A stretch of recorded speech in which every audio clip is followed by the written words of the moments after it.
name is Reverend Ryan Alexander, and welcome to Soul Evolution Collaborative's Strip Down Sunday. So like the name suggests, we have stripped down your Sunday experience. So in essence, just a few quick insights and thoughts around this week's theme. So before we jump in, a few quick things. If you're wondering, what is Soul Evolution Collaborative? What is this community all about? What is happening this week at SEC? If you wondered any of these questions, all these questions and more can be answered by visiting our website, soulevolutioncollaborative.org. So hop on over there, take a quick peek when you get a chance. Also, if you'd like to support this evolving ministry and its impact in the world, donations can be made through our website. We are always grateful for the support that we receive each and every week. So this month, we are exploring living everyday wonder through nature. And so we're taking a closer look at the book, Developing Ecological Consciousness by Christopher O.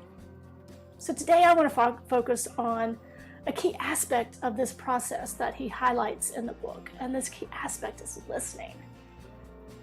So no matter where I turn or what I read, it seems that this activity of listening comes up. So I'm thinking there may be something to it. Some gentle unlocking that happens when we commit ourselves to this practice, whether it's listening to ourselves or others or the natural world around us. So as a kid, I spent a great deal of time outside, wandering the trails, exploring the forests, oftentimes in solitude by myself. So occasionally I would stumble upon an untraveled path, and before I knew it, I was immersed in unfamiliar territory. And so a sudden panic of being lost would set in, and everything in me wanted to run to one direction or the other, hoping that I would find myself transported to a place I recognized. But it was in these moments, at least when I remembered to, that I could stop and strain my ears to listen for this rhythmic flow of water. There was this large creek that flowed through the forest, and it oriented me to where I was, and my relationship to where I should be, my relationship to home. And so when I was able to stop and listen for that sound, I could then let it guide me back to a familiar path. And I think that's true for our lives now. We often forget in the goings and comings of our life that the earth, this thing that we live in, is not a static entity, but instead it's alive and breathing and moving and experiencing. And that this aliveness is the foundation of our own life.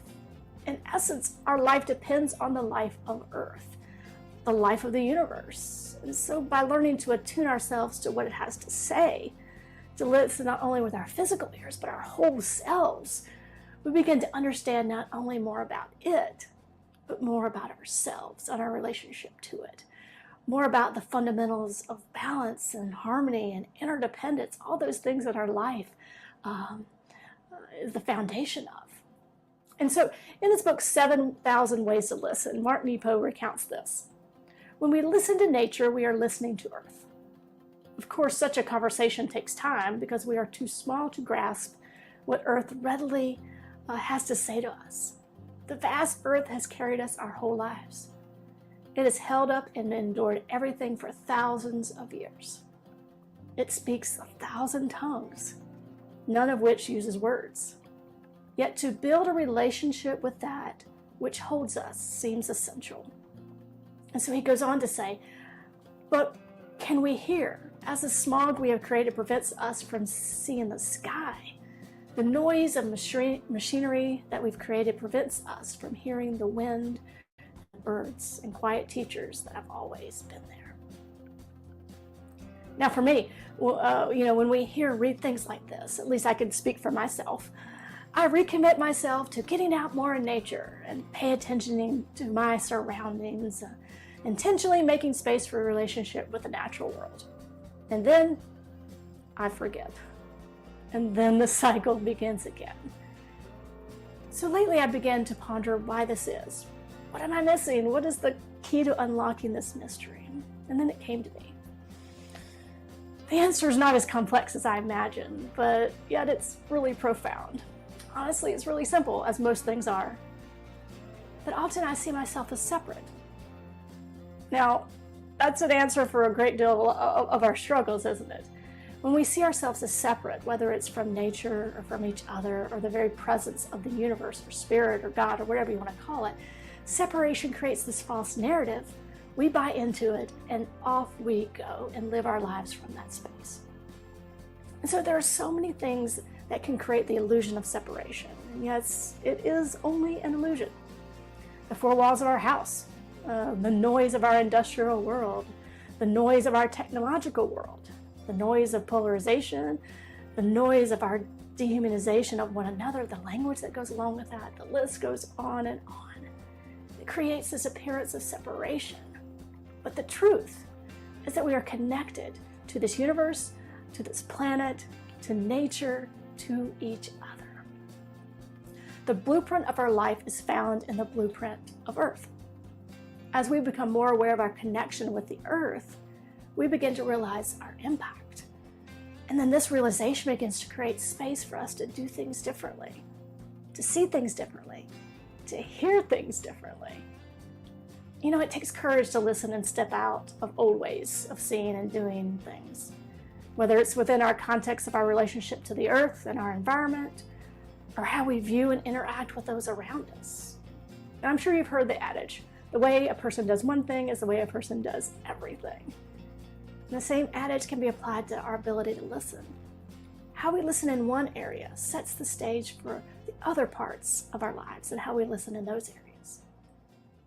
Our awareness of our impact in one area opens the door for greater awareness of our power and impact in other areas.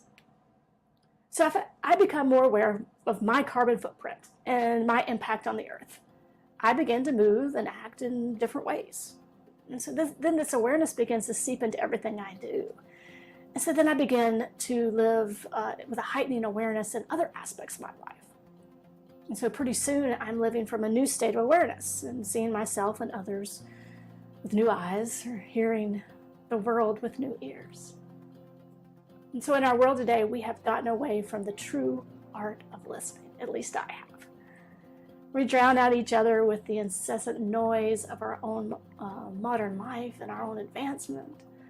In our drive to simplify our lives, we have actually made them drastically more complicated, with a drastically greater feeling of separation.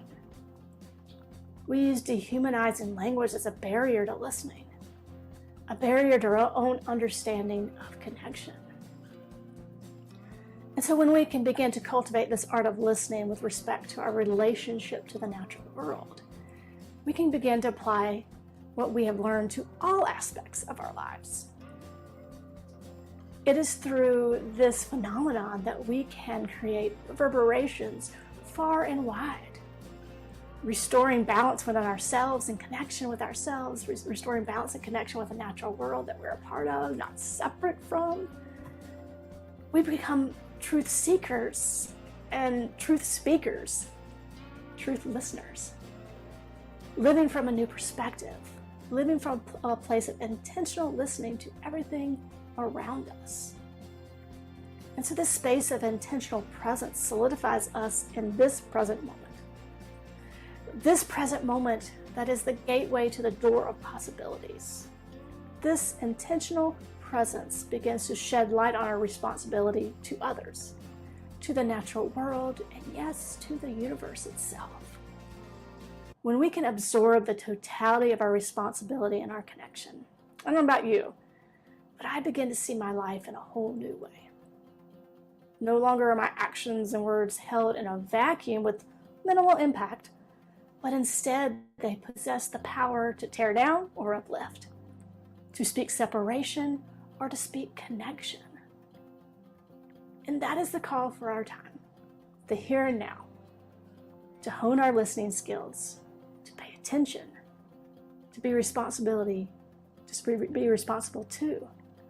speak truth to the bullshit of separation, to learn from the natural world the beauty of connection, the activity of balance, and the essence of life itself.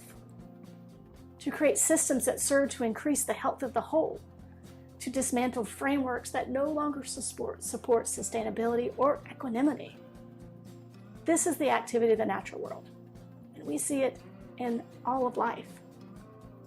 We must gather together our collective energy, our collective power of listening, and make steps that support not simply surviving, but thriving.